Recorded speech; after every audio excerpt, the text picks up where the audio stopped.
Hello everybody, Fantasticairy here. I've been away for a week just because I've been sick, but I'm back and I wanted to share with you some sketchbook pages I filled and a painting that we're going to do today. So the last page you seen was when we painted the desert rose, and I ended up filling this page with more cactuses and another kind of cool looking deserty tree. The next page I continued my desert theme and painted some scenery, some kind of trees. This purple cactus here, I just thought they looked really cool, and this cool moon scene. And for today, we're going to be painting a twisted tree. This one I did January 19th, and I really like it. It was a lot of fun to paint, and I wanted to try doing it again for this video. So of course, the first thing I start with is the line of action of the tree, the trunk. Just kind of giving it personality. These trees are obviously twisty, so I wanted to play around with shapes and thinness and thickness. I started off with a warm kind of brown, sienna brown color. You'll have to excuse my voice, I am still recovering from being sick.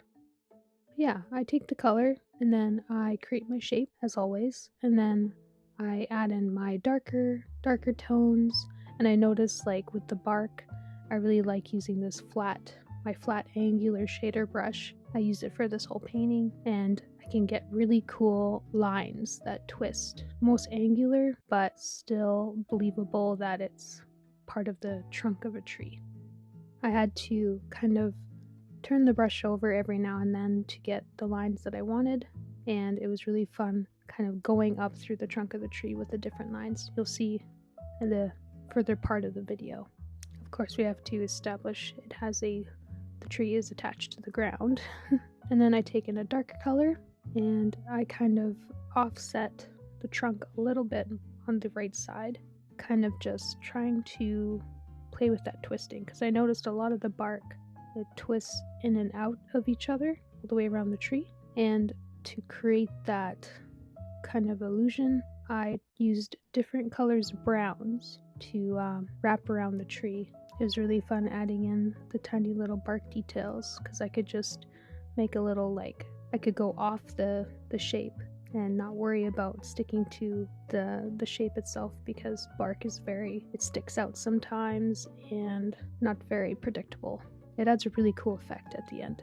I of course added a few little branches coming off the top, but I'm going back into the bark, getting in some more finer details. I kind of just went with the flow on this one, kind of just trusting my eye. It was almost like treating the trunk of this tree as a ribbon. Like if you were to draw a ribbon, paint a ribbon, I just imagined this tree, the bark flowing around the tree like a ribbon. So that's how I kind of determined where to put my paint marks, keeping a liney look to this because I like that stylistic look. I think adding in the darker colors was one of my favorite things to do, because it really started to define kind of the twistiness of the tree. Creating those individual lines coming down to help wrap around. Of course, not everywhere, but in most places. And then I'm just going to darken up those branches a little bit, just to define them a little bit more and where they're going to go. Adding in tiny little branches kind of sticking out. Maybe some dead, maybe some not dead. That's why I really like this brush. I could do a lot of cool techniques with it. I really like this color that I made. It's almost like a chocolate dark brown, just really defining the areas of the tree, using it to just create that look that I was going for. Very satisfying. I rotate the brush as I'm adding on the lines, and it gives the tree a very angular look. And then adding in the leaves of the tree. For this, I mostly used not too much paint, but I dotted a lot of the leaves. I kind of wish I would have did a different shape for how I did the leaves, but it turned out in the end not so bad. For this process, I could just turn my brain off and just add the leaves. I think this part took the longest. As the brush gets drier, I can do more of the dots, and then going back again and adding in even some darker dots, adding to the depth of the tree. I think from this point on, I'm just going to let you guys enjoy the rest with some music, and then I'll see you at the end.